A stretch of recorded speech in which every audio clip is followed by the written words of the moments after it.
is the Rebel Author Podcast, where we talk about books, business, and occasionally bad words.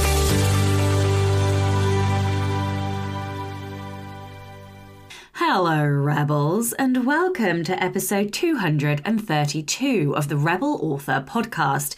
Today, I'm joined by Kate Runde from Podium, and we're going to be talking all about audiobook publishing in 2024. And in a spot of good timing, my second fiction audiobook has just released, A Game of Romance and Ruin, and so I will be putting a little sneaky clip at the end of the episode, so listen out for that. Had a couple of comments on Dana's episode. So Chris said, I also struggle in that transition from marketing the previous book to starting the new one. My husband always says to give ourselves grace when we start or restart a new project. In brackets, I know, how dare he? Indeed, how dare he? He suggests in project planning to have a ramp up period at the start, aiming for way lower levels of productivity. That way, if our brain fumbles or we're slow to get going, we're not late or behind, and it takes the pressure off and allows for more creative juices and joy to flow. I love that. I think that will be one of those things that's slightly harder to put into practice for me. But I do like it and I might have to try. I think Pacemaker, certainly on the writing, Pacemaker is a good software option to help you like set those rising like word count targets. I'm not sure. I know of a bit of software that does that for the like all the bits around it, the production and outlining and stuff.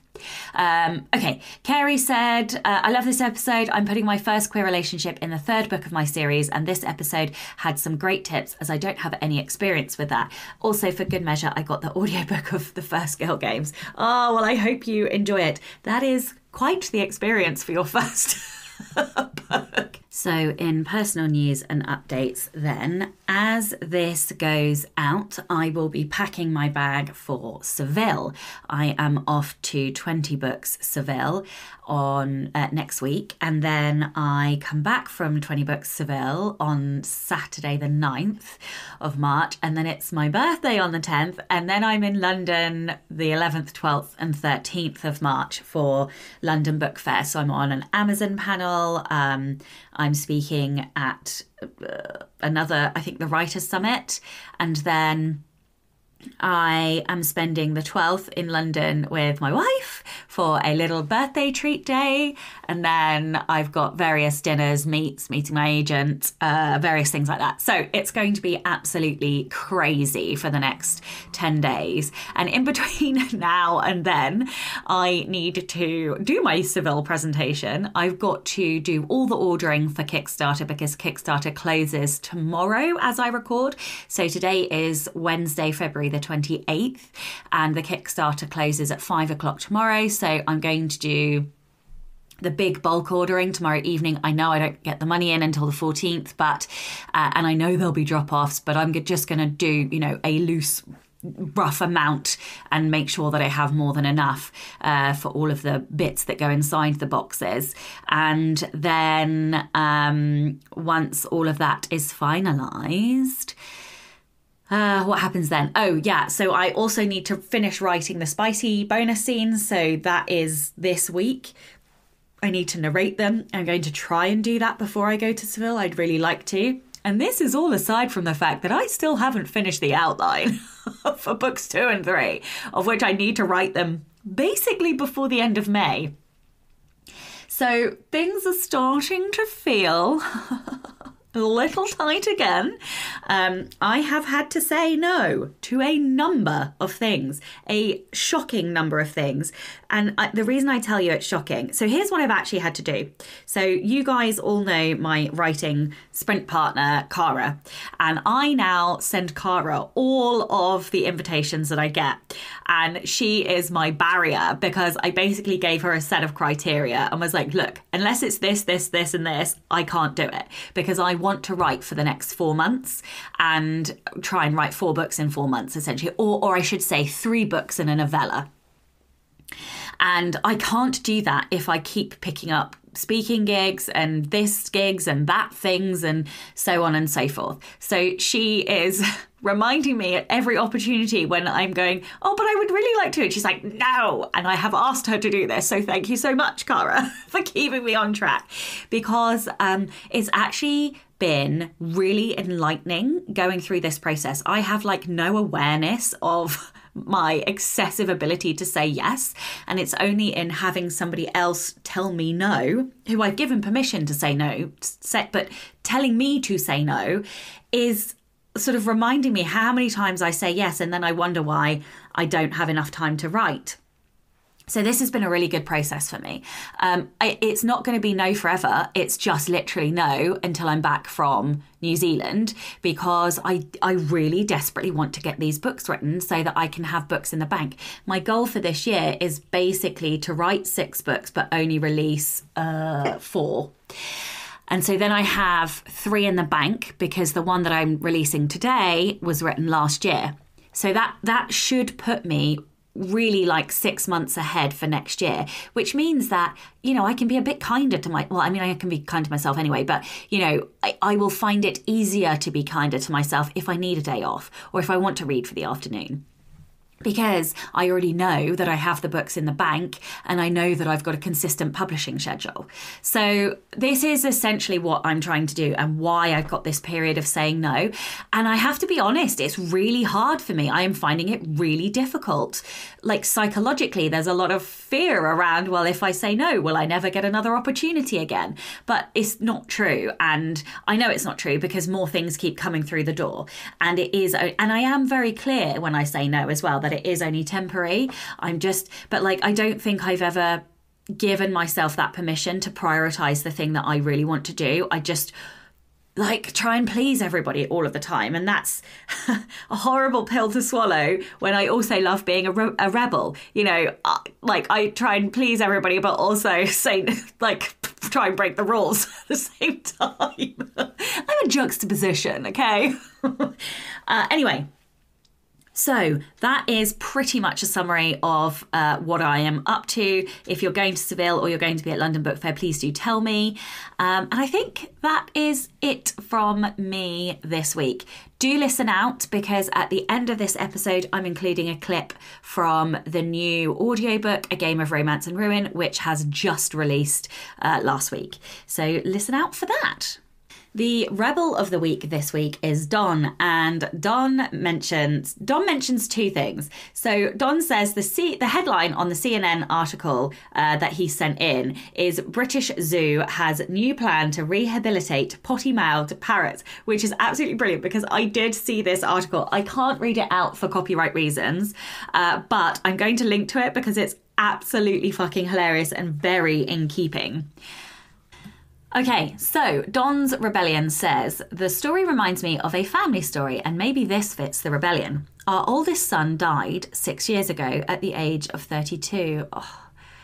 When he was about 3 years old, he was riding in the rocket seat in the back seat of the car with me and his mother, my now late ex-wife, when we passed a Dairy Queen. He pointed and said, ice cream, not a typo. That was how he talked. We were late getting somewhere. So I said, no, sorry, Barry, we don't have time to stop. He sighed really big and said, shit. Since we live in American South, it actually came out as shit. His mother and I looked at each other in shock and burst out laughing, and that just encouraged him. He said, I say and she it. He. Shit. We were seized with laughter. But then she looked at me and said, he's riding around it with you in traffic, hasn't he? He's been riding around with you in traffic, hasn't he? Somehow it was always my fault. And no doubt that really was. But I'm not sure whose rebellion that was, mine or his, but there it lies. Oh, what a wonderful story. And I am so sorry for your loss. I know there's nothing really that I can say, but what a wonderful story and a happy memory as well. Okay, we are super, super low on stories. I know I feel like I am perpetually saying this, but it is true. We are very, very low on stories, and it is my favourite segment. So if you have been sat on a story and you would like to send it in, please do. You can send it to Becca over on rebelauthorpodcast@gmail.com. 2 new patrons this week. Welcome and a big thank you to Melissa L. Story and Ruth Noble. And of course, an enormous thank you to all of my existing patrons. If you would like to support the show and get early access to all of the episodes, as well as bonus content like tonight's Poison and Prose session, where we will jump on a Zoom, you'll ask me questions, and we will do writing sprints together, then you can. We also have the Slack community group where we help and support each other. There's over 100 authors in there now. We have the masterclasses, we have the movie nights, and a whole bunch of other bits and bobs. Then you can do that from as little as $2 a month by visiting patreon.com/Sasha Black. So this week, I am welcoming a brand new podcast sponsor. This week, the sponsor of the show is Fictionary. Fictionary is a piece of software that is brilliant at helping you systematically work through your edit. The software works well on its own, but if you want to guarantee your success, then Storyteller Premium users also get access to the Fictionary Live area, which has guided editing courses. There is also an amazing certified story coach program, of which I was their first certified story coach editor. Yes, I was. There, obviously, you will go through an enormous training course to certify you to become a professional editor. But rather than me tell you all about why I love Fictionary, I am going to let Amy tell you all about why she loves Fictionary. But before I do that, listeners of the podcast can get 25% off Storyteller and Storyteller Premium and the certification with the code REBEL25. So if you have been thinking about becoming an editor, or if you would like help with your edits, then check out Fictionary. All of the links are in the show notes, and use the code REBEL25. Hello, I'm Amy Sund, editor at Red Leaf Word Services. Now that your first draft is done, it's time to focus on the big picture elements of your story. Here's where Fictionary can help. Fictionary can track over 30 structural elements per scene. You heard that right, per scene. It presents these elements in graphs, charts, and color-coded diagrams. It's a fantastic way to pick out weak spots or holes in your story's structure, especially for visual learners. Fictionary is one of the tools I most often suggest to my manuscript evaluation clients. I've used it in my own writing for refining scenes, smoothing out transitions, and seeing where I need to focus my attention. A 14-day free trial is available for new users, perfect for plugging in a short story to see what comes up. Founder Christina Stanley has built a thriving community around the software that is supportive, social, and educational. Come join us and see how Fictionary can help you craft a novel your readers will love. Okay, that's it from me this week. Let's get on with the episode. Hello and welcome to the Rebel Author Podcast. Today, I'm joined by Kate Runde. Kate has worked in publishing for 20 years. She is the VP of Acquisitions at Podium. She was previously a Director of Publicity at Penguin Random House. Hello and welcome. Hi, thank you so much for having me. No, thank you for coming on. I don't think I've ever spoken to anybody from Podium, or in fact, any kind of huge publishing monster, I want to call it. So I'm super excited to have you on. Like, really, I was like, oh, I can't believe you said yes. So thank you. Absolutely. Would you like to tell everyone a little bit about your journey? Like, tell me about kind of your trajectory, what it was like sort of at Penguin Random House, how you ended up at Podium, and maybe a little bit about your own personal audio tastes. Absolutely. So I was, your typical book nerd who read and read and read and got in trouble for having the flashlight under the sheets at night, couldn't stop reading, and inevitably studied English in college, and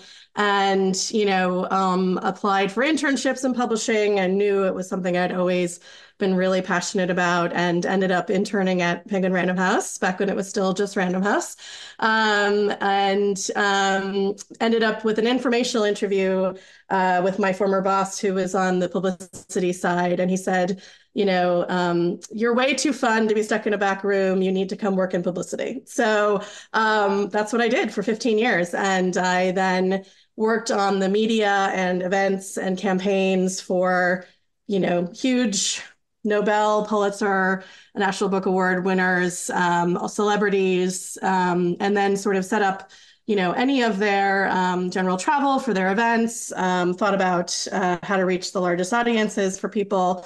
Kind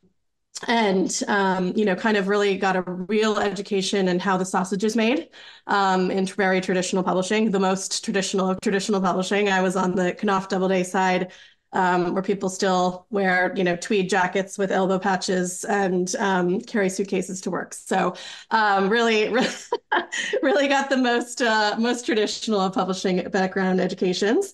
And then in 2019, I kind of had this redesign my life moment with my husband and my children, where we decided to move to Boston to be closer to family. And they were starting elementary school. And so it was kind of this moment we tried to take advantage of and be closer. And a former Random House colleague of mine, Victoria Gherkin, who's now Podium's publisher, said, there's this, little audiobook startup. We're just a small merry band and we mostly do sci-fi, but I know that audience, and we need somebody who knows audience, and we think this would be a great fit for you, and you should come aboard. And 4.5 years later, here we are. And it was, when I joined, probably a 10-person company, and now we're just about 60. So wow, yeah, it is a behemoth in the industry now.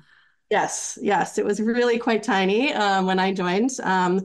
But it's really been amazing. To your question about audio, I mean, it's just been this enormous, revolution. I think COVID, really expedited the amount of people who kind of wanted to move away from screens and needed that break, but also didn't necessarily have time to dedicate their eyes to a Kindle or to the page. And so they could garden or run or do laundry or drive or commute or just, stand in the shower and listen to their favorite writing. And so it's really been a huge change. And the New York Times had a piece about audiobooks 2 days ago, and it's something like audiobook sector grew 28% in the last year. So really, it's been about 20% year over year growth for the last several years. So it's been quite a fun ride to be a part of. And it's really been exciting. So before we sort of dive into audio, what are like your biggest takeaways from your time in trad? Like, let's focus on the audience side. Like, what do you see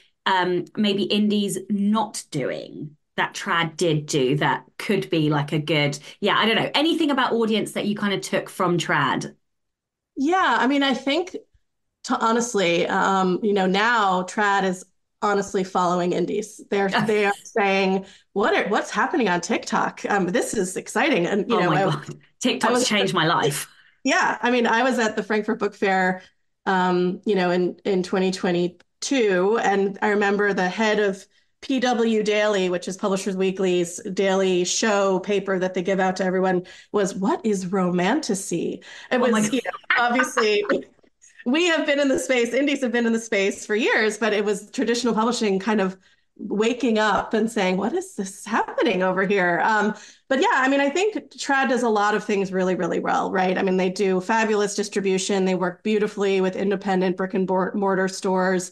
They have really dedicated, incredibly hardworking, passionate individuals who are really trying to get the good word out about so many books. And I think part of the problem is that, there's just so many books and so little time, and everybody's kind of trying to make everything work on a shoestring, and sometimes it really works and sometimes it doesn't. And but I think I love all my former colleagues. Everybody is just so good at what they do and so talented. But I think some of my biggest takeaways were that trying to make things work the way maybe they worked in the 1990s is not a great business model. So, I think what has been so exciting about working with indie authors and working at Podium is that, we can really move quickly and with a lot of agility. to, change our trajectory, change our strategy. Instead of saying, we've always done it one way, and so we're going to keep doing it that way because that is what has always worked, which I think a lot of traditional publishing can get a little stuck in. I was listening to Joanna Penn's podcast the other day, and I can't remember who she was talking to. I feel like it was Paddy Finn, who's a Kickstarter chap who also writes. It may not have been, so I could be misattributing here. But he said it shouldn't be survival of the fittest anymore, but survival of the most adaptable.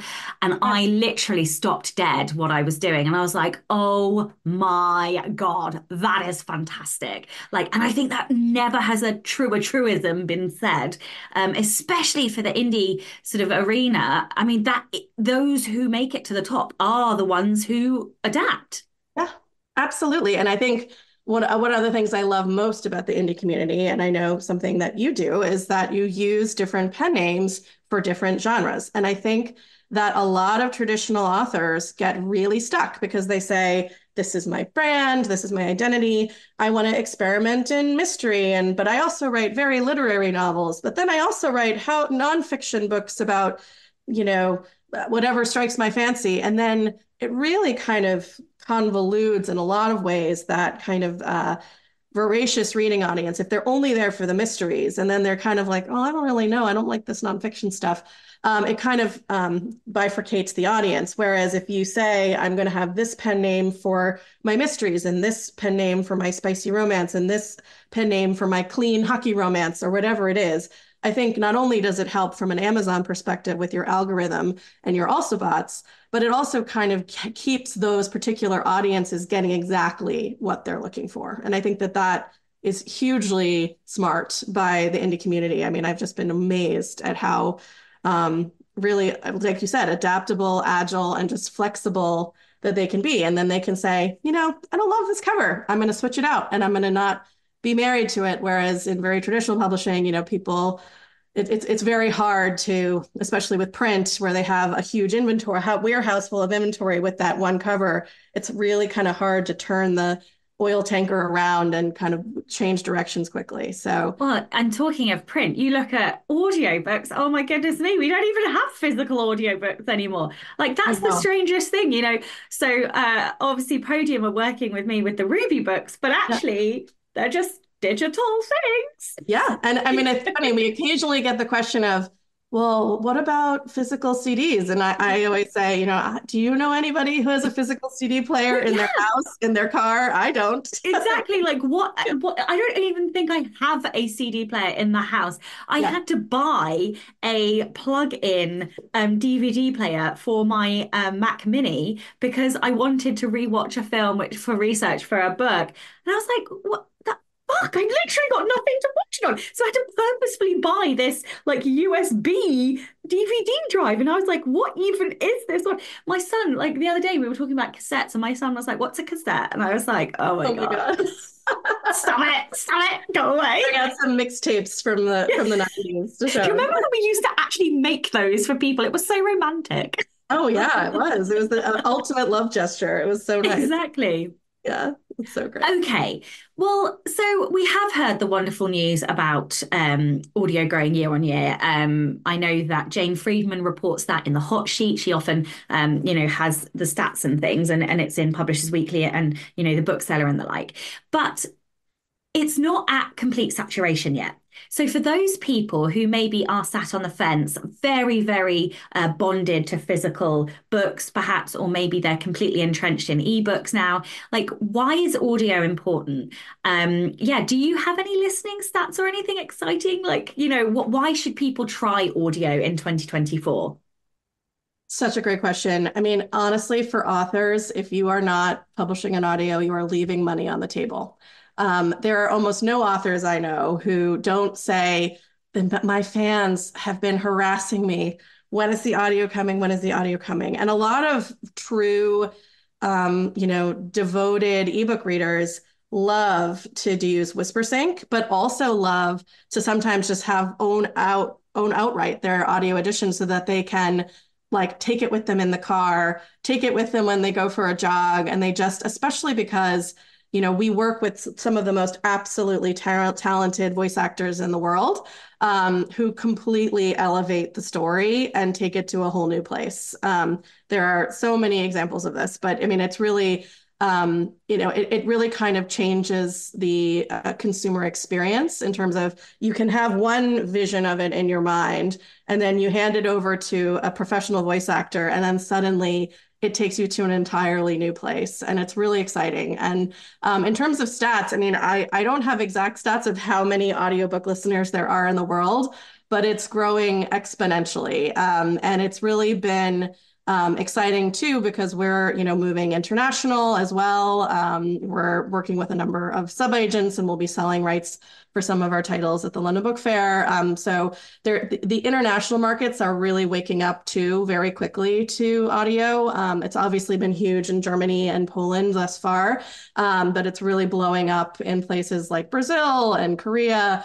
So we're very, very excited to see where it goes. And I just think too, from an author perspective, you want to reach the most audiences where they are. And a lot of readers literally just spend their time on, the Audible website or on Spotify. And so they want to have that opportunity to reach those people who are not necessarily just looking in Kindle Unlimited or just looking in those places for their next read. So I think getting into those places is very wise for any author. I have to say, I have been very surprised. So I have a vampire romance on pre-order at the moment. And usually the most frequent question is, when's the paperback pre-order coming? When's the paperback pre-order coming? And this time, for the first time ever, the most frequent question I have is this going to be an audio? Is this going to be an audio? I've been astonished at that shift. I really didn't expect that. But it is without exception the most common question that I get asked, and it's really surprising. I don't know if that's limited to TikTok, because so much of my audience comes from TikTok. Yeah. Usually TikTok is very paperback based. So I am unlike other indie authors in that more than 50% of my income comes from physical copies. But that is because of TikTok, because I drive so much marketing there. But I actually think TikTok is probably paper and then audio in terms of the order in which they read, which is astonishing, really, that it's kind of taken over ebooks, which I think is amazing. They're so right. And you're right that TikTok is a very visual medium, but we now more than ever are getting requests from our authors before books are going on sale. Hey, there's this part in the book where my beta readers keep highlighting this one super spicy part. Can you have your engineers cut this one little section? Because I was like, totally blushing when I was listening to my early MP3s when the narrator read it. Can you cut this one part so I can use it in a TikTok? And we have seen massive growth from that. I'm literally just about to do that with the Hearts and Highs files, because everybody loves the line, "Hello, my angry girl." Like, it's literally without exception, everyone goes feral for it. So I'm like, oh, I need to do that. But totally. yeah. I mean, one good example of this,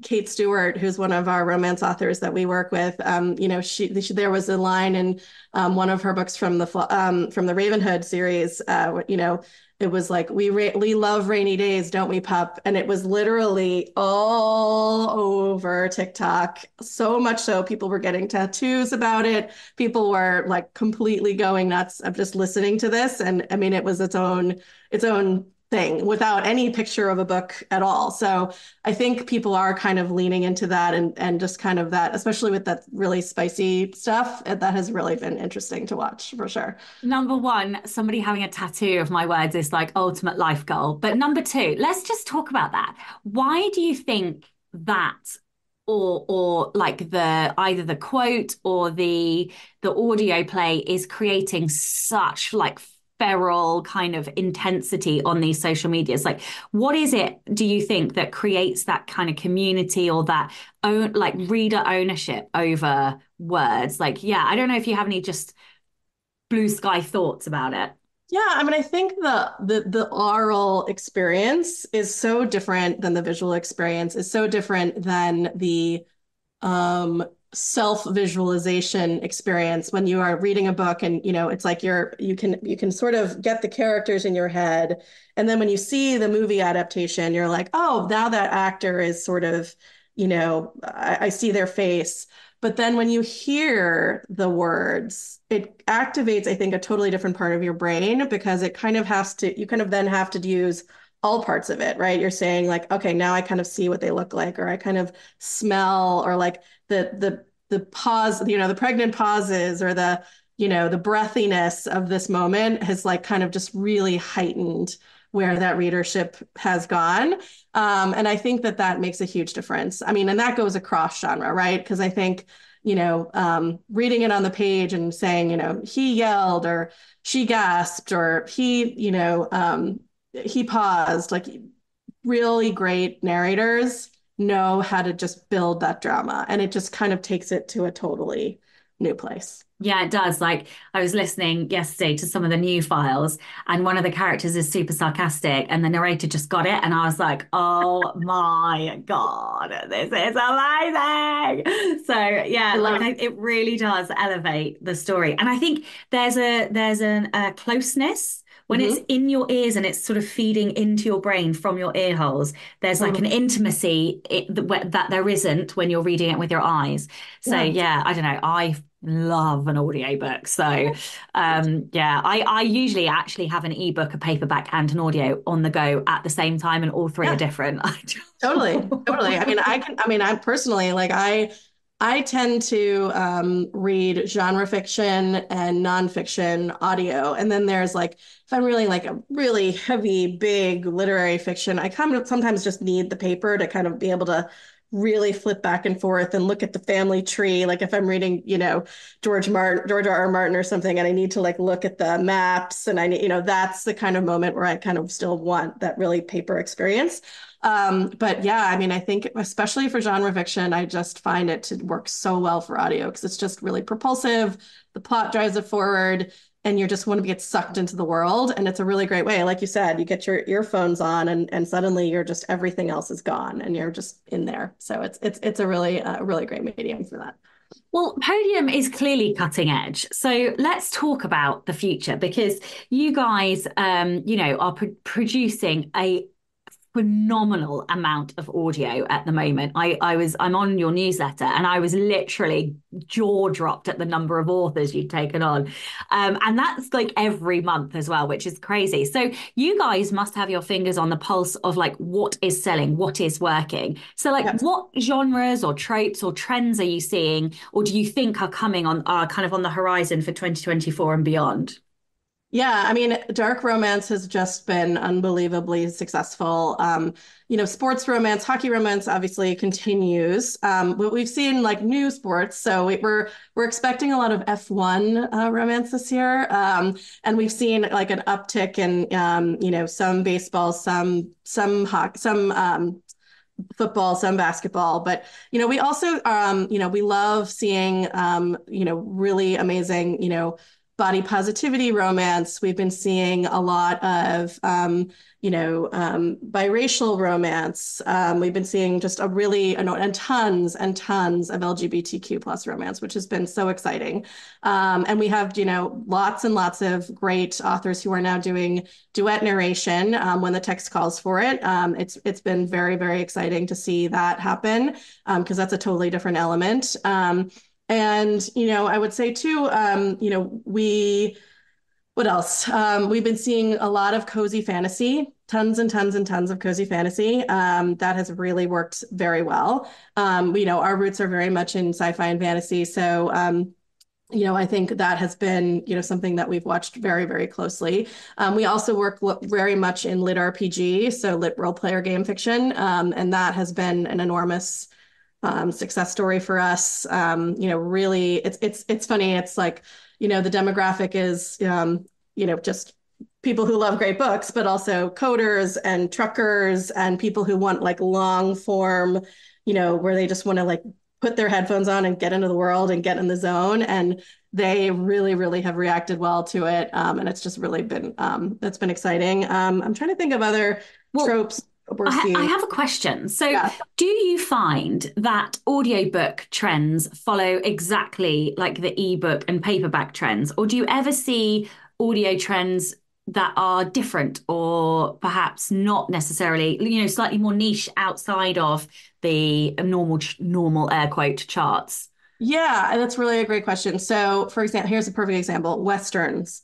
There is a crazy ebook Western audience, and we publish some of them in audio too. We have not seen that same transition into audio yet. We know it's coming, but we know it's sort of an older readership that really loves it. And they just, you'll see it in the top 100 in Kindle, totally performing. They're making, six figures, seven figures a year in ebook. And yet in audio, it's been a slower start. And I think a lot of that too is just the older demographic hasn't necessarily yet made that transition from their Kindles, but we know it'll happen because people have been converting every single year. So, we're open to that. And like we sometimes cozy mysteries, not as much so in audio. I think a lot of the really short stuff, unless you're a huge author, not a lot of people want to spend an Audible credit on an audiobook where they might read a 2 hour long, under 2 hour long ebook. I think that those are some examples of that. But for the most part, I'd say it's pretty genre agnostic in terms of people who are now audio listeners. Those 2 hour reads just need to be bundled and then it'll be okay. There you go. That's it. That's the answer. Just bundle them. Yeah. If you've got five of those short Yeah. reads, all of a sudden you've got a 10-hour audiobook and then people will buy them. That's what we do. We do that all the Mm. time. So Okay. So kind of a similar question. What trends are you seeing or kind of do you foresee in the industry in terms of technology or consumer behavior? Like Spotify has sort of shifted behavior, I think, a little bit already because it's not the one credit for one book. It's sort of you can do little bits here and there. Do you have any thoughts about the future in terms of the tech or what you think might be coming at all? yeah, I mean, I think any new player entering the audio space is exciting, right? Because it just means more ears for listening. Our current default is to be exclusive with Audible. That is something that, but we're always, paying attention to what's happening in the space. And for us right now, we're always thinking about, how to bring the most revenue to our authors and our author partners. So, we want to think about, where that is. And I think Spotify is doing something exciting. I mean, they get the usership gets 15 hours free. Whether or not they then continue on is another question.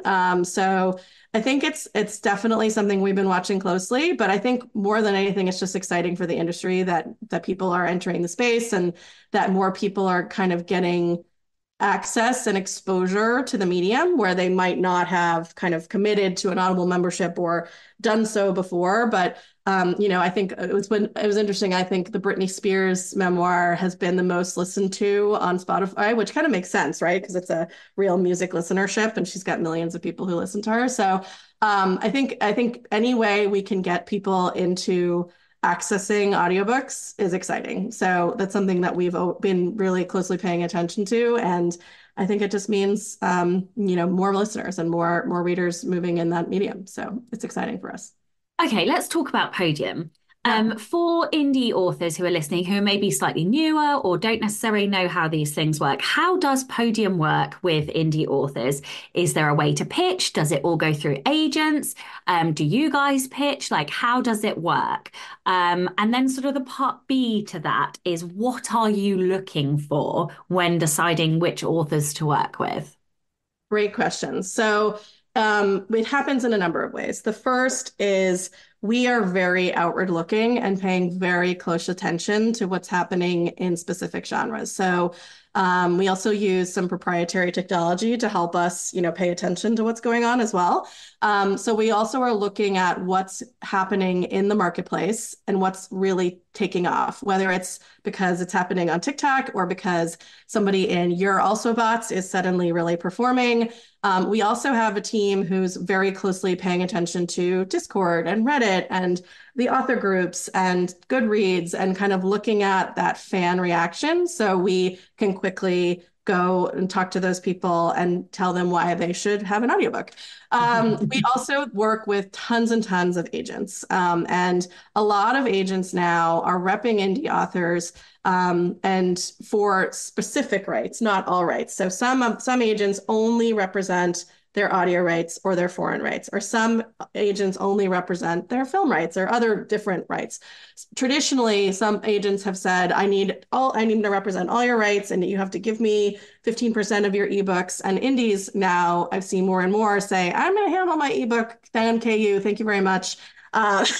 And I'll take all of that by myself. And you guys can help me with this other stuff over here. So I think indies have really helped upend that traditional notion of it has to be this way because it's always been this way. And that has been really exciting. But the other part of your question, how else do we find things? We work with a number of small publishers where we sublicense rights. We also get tons of author referrals, which really is kind of the best way. We have authors who say, my friend is starting out, they're really great, you should take a look at their stuff, and we do. And then a way that people who are just starting out and just getting in the door, we have a submission form on our website, which we look at every single day.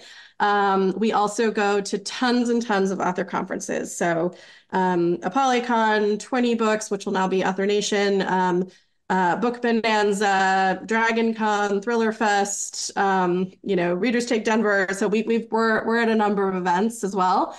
So come say hi. We love chatting with authors at those events and getting to know you and learning about your stuff. So come find us.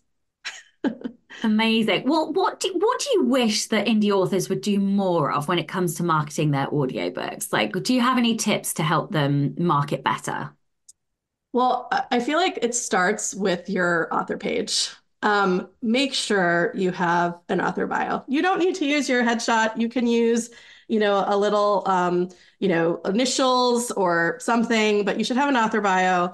And somewhere in your book, you should have an email address to reach you. Some authors who use pseudos want to make themselves as unfindable as possible. And that means that audio publishers or agents or film producers can't get a hold of you, which is like really putting yourself at a disadvantage. So make sure you put some email address or some way to find you would be really my very good advice. Also make sure your work description is in good shape and make sure you have put that work in. That really, really helps and really helps the algorithm. Really pay attention to that stuff because if it's a mess, it's going to be a problem for across the board. In terms of traditional marketing, I mean, I think indie authors are so savvy at figuring out their Amazon ad strategy. It's really, really important to, follow all of the good advice put out there by Kindlepreneur and all of these, people who have really, really learned the system. The thing about Amazon is it changes all the time. So really staying up close to those things. Same thing with Meta ad strategy obviously changes all the time. But putting in that early investment really, really, really helps, especially in your first couple of weeks on sale. You need to get that momentum going. Also, get yourself in author groups. Get to know your community. The author community is some of the most wonderful, caring, loving people, and they want to help other authors launch into the world. And so, having that, support of other authors to say, look, this new book is amazing. I love this person. They're so fun. That is huge for converting. Some people love doing co-writes, and that also brings new audience into, readership that has never been there before. So that is another way. But I mean, I think those are these all sound very straightforward, but you'd be shocked at the times that we're just like, you need an author bio. You need to be able to be affiliated with also bots because people want to be able to find you. So, I mean, I think these are some of the things that really kind of give you a really good head start.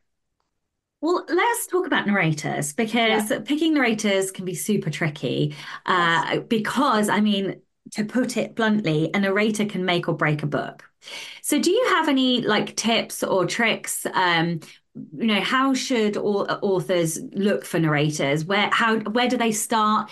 And I suppose you could ask answer this from two perspectives. I suppose a few tips for those doing it on their own, Yeah. and then I guess from Podium's perspective, like how do you guys pick narrators? It's great questions. I'll start with the people who are doing it on their own. I think it's really important to make sure that you're working with good actors. There are some bad actors out there on some of the self-publishing audio sites. And so it's important to do your research. I hate using that phrase, but it's important to kind of like do that background work to make sure that they're narrators who are respected in the community and have, done this before. I think that that's key because we've definitely heard some horror stories of people who they sent their money and never got their files. So that's never a good scene.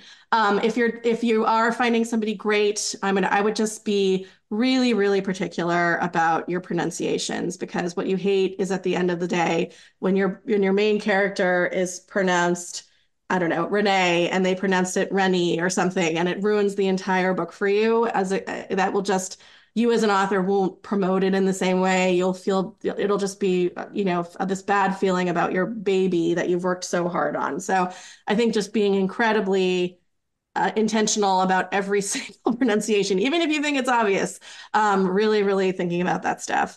I also think too, people get seduced by the idea of the hot narrator. They're like, ooh, I hear this is the narrator to have on my romance title. I have to have this narrator. And your main character is a Texas motorcycle guy, but you want the hot narrator who is an English actor. And that really leads to some serious dissonance for Yeah. because they're like, why does this Texas main character have a slightly English accent? And it's very confusing. So I think moving away from the idea of I have to have said superstar and instead saying who is going to do the most incredible job encapsulating my characters, I think is across the board great advice for narrator, for finding the right narrator. So Uh, I completely agree with this. And yeah, funny story, when Podium, so I'm sure you'll talk about this in a second, but my experience was Podium sent me a list of narrators. So I went to their websites and played their show reels, and I was so confused by the end. And I'll tell you why. I listen to so many audiobooks that hearing an American accent and hearing an English accent and hearing an American doing an English accent, somebody who spent time in England, or hearing a British person doing it, they all have blurred together. Now, yeah, obviously, if I were to speak like this and, it was like the Queen or whatever, I know that it's a very British accent, okay? right. But, and I know a very American accent. But for people who blend their voices and they narrate and have these swings of voices, it's really hard for me to discern. So I had to play all of the voices to my wife, and my wife was looking at me like, how could you not know that that's not a native British person? Obviously, they're not a British person. Listen to it. And I'm like, Yeah, what? I can't. How can you tell? And she was like, anyway, so it was actually my wife who picked because we wanted the most British sounding British voices. yeah, And so I had to give it to my wife, but I think it's for somebody who listens to audio, like, I mean, I seriously am probably consuming an audiobook every week at this point, yeah. on top of reading.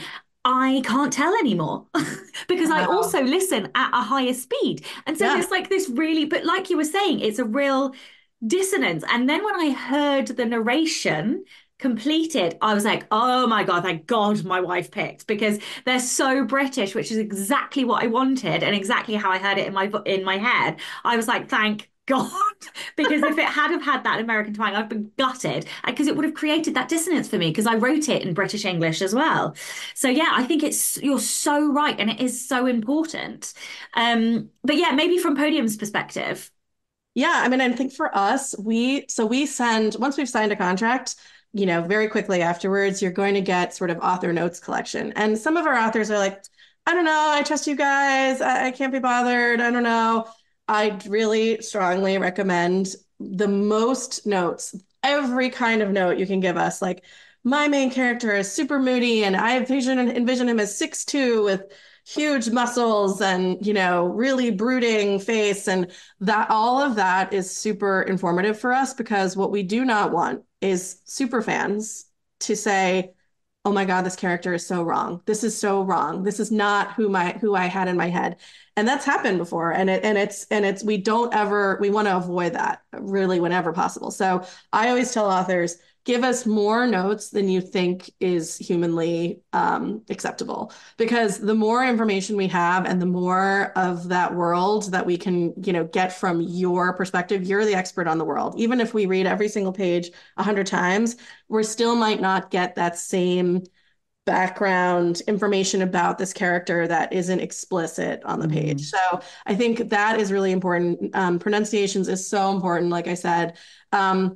But also, I think, to the point earlier of it's not necessarily somebody that you would expect to be the right person to narrate your story. So, there's a really good example. We work with a lit RPG author named Shirtaloon, who's the author of a series called He Who Fights with Monsters. It's been a major bestseller for us. The narrator on that series is Heath Miller, who has an Aussie accent. Shirtaloon is from Tasmania, so that was, part of the thinking. And there weren't a lot of Aussie lit RPG narrators in the space at the time, but our casting team is so good at keeping tabs on all the new voice actors coming out from all over the world. They said, look, this narrator has only 10 credits to their name, but here's a sample. We had them do an audition. We really think this is it. And it's been an unbelievable, massive success story.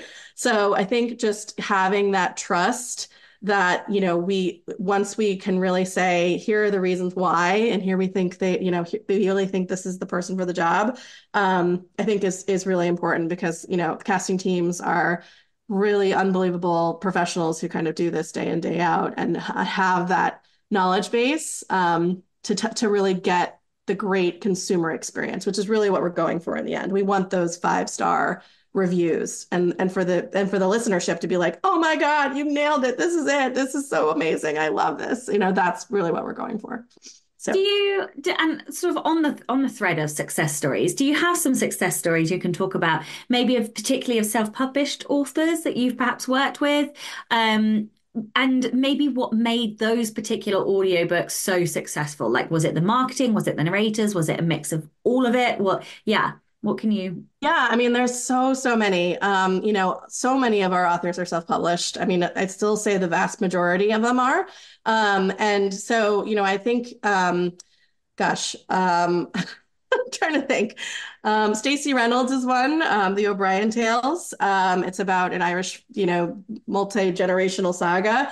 And Justine Eyre is the narrator on that one. And, she didn't really know what she wanted, but we, sent her a reel and it's been just completely blown up in audio. It's just been a massive, happy story.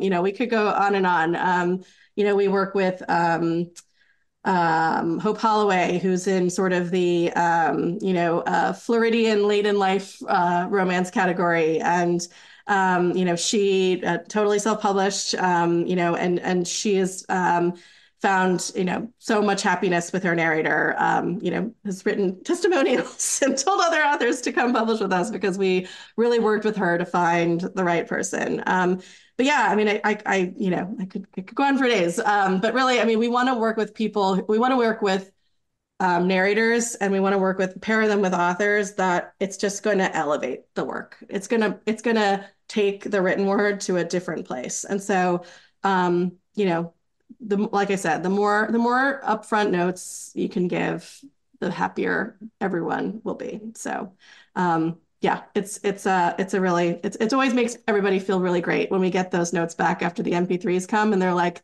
oh my gosh, you guys nailed it. This is it. This is incredible. I'm so happy. I'm crying. Like that. That's always, gets us all very teary-eyed when we see emails like that. So That's what happened to me when because I've only listened to the first two chapters, but obviously I've just received the second book files, and I just literally beam when I listen because it's just so incredible to like I don't know what it is about it, but it is incredible to see that translation into a different format, a different medium, and one that you haven't done. I think yeah. that's what's so magical about it is that okay, yes, it's my words, but I had no input to the creation of the audio. And it's just like, I don't know, it's like getting to go to the movie for the first time. Like, it's just amazing. I love it.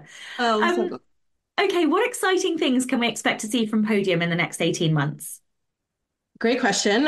So the first and most exciting is we're moving into, and we have moved into an all formats program. So, we released 1,800 plus or minus audiobooks last year, and Blimey. 105 of them had print, and audio. So we now have a distribution agreement with Two Rivers via Ingram for print in stores. So we're very excited to offer that as an author service. And, some of our authors have always, wanted that opportunity. So that's something that we're very excited about. And our first sell-in list will launch this fall. So And are you focusing on specific genres? it's a mix. It's romance, it's lit RPG, it's thriller, it's a mix. So and really, we want to get those books into stores that we know that audiences are most excited about at first, to sort of, make sure we're proof of concept, right? Making sure we're knowing what we're doing.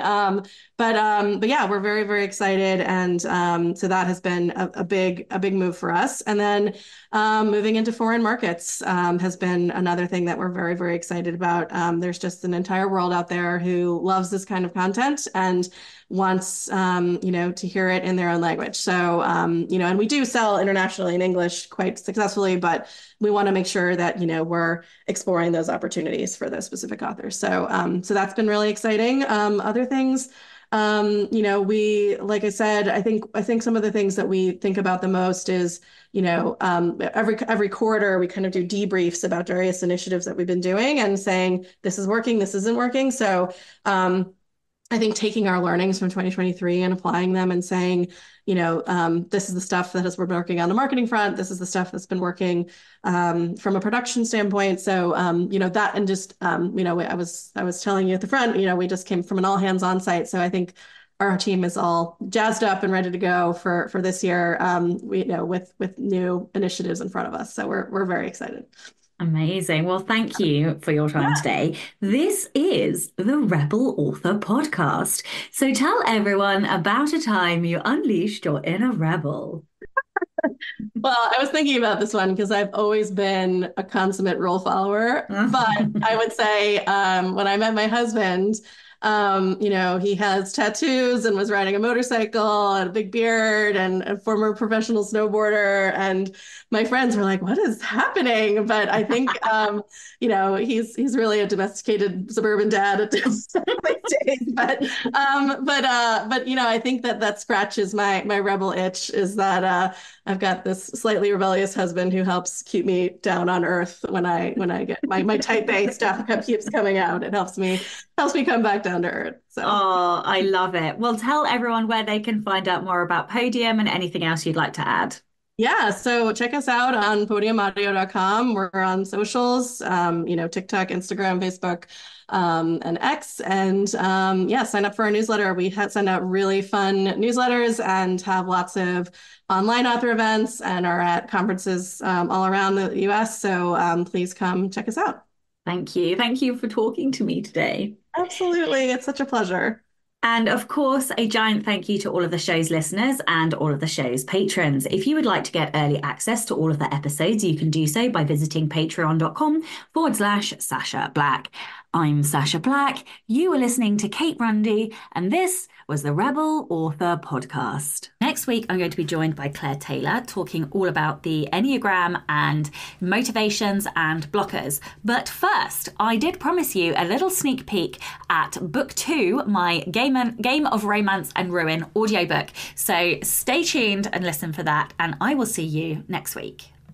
On the scale of 1 to this is going to end really fucking badly, I'd say this negotiation is about 3 seconds from screwing me so hard I'll be limping for weeks. But then I've never been one to back down from a deal, and I don't lose negotiations. Except maybe to Morrigan, but that's entirely sex-related. Roman was clear. Negotiate the shipping times, the boat needs to be docked by 6 tomorrow, and he doesn't care what it takes. Of course, doesn't care what it takes is a sign that he cares very fucking deeply, and I had better pull it over the line in the most efficient way possible, so help me gods. Look, Lenny, I start. A sharp sea breeze curls around the harbour, whipping under my white shirt. A line of goosebumps freckle my arms. I'm not sure if it's the wind or the irritation. This deal means more than just Roman's poxy fucking imports. Don't look me, missy. The port is double booked, and unfortunately for you, the other merchant reserved the slot first, so you're just going to have to wait. I sniff, wipe my hand over my mouth. There are very few depths I won't stoop to in order to pull a deal over the contractual line. Scarlett, my twin sister, might be more outwardly competitive, but I'd gut a bitch that got in the way of a negotiation. Lucky for this snivelling dock boy, I don't need to play the Roman card, because I'm pulling Rule 3 of being a negotiator. Always have that on your clients. Lenny, doll, there's no need to shit the bed over this. I grab him by the shoulders, spin him round and park him on a crate facing the ocean. Then I lean into his ear and whisper, real low and creepy. Now, you listen to me, you son of a bitch. I know you have a nice little pregnant wifey at home. I also know you have a rather regular habit of dropping into a certain club in town for people with particular tastes. He swallows so loud I hear the lump go down. Tastes that include shoving your mangy cock in a bucket of leeches and letting them suck the erection dry. Now, I don't know about you, but I'm pretty sure my wife would take issue with that, especially if she was carrying my kid. I stand up, give him a couple tap slaps on his cheek. He pales as he turns to face me. You can be a real cunt, Sterling, you know that. I nod sagely. So can divorce. Expensive things, those. About that dock slot? He lowers his head, shaking. The poor bastard is translucent. I'm not sure if he's going to cry or puke. He pulls out a small notebook from his pocket and a pen. The slot is yours, but don't come asking for any allowances again. This is not how I do business, and it's not how you should either. You ought to know better. I always thought you were a legacy magician, not an underworld tramp. He stands. Tall bastard he is. Straggly hair and water-stained shirt half tucked into his trousers. I mean, tramp seems a little strong, Len. I'm just nimble with information. There's no need to harbour bad feelings. He stares at me. That's not funny. I mean, it was a bit. Just trying to lighten the mood. We're all pawns going about our business, trying to get the best deals we can. I'll try not to be as much of a cunt next time. I wink and walk off, the smugness already drawing across my lips. There won't be a next time, he hollers. I ignore him. It's a cute thought, but he knows as well as I do. Roman's business is booming, and that means 6 ships to dock and unload every week. Whether Len likes it or not, I'll be back in a couple of days, and this charade will start again. Don't forget to tune in and subscribe on your podcatcher. And when you have a moment, please leave a review.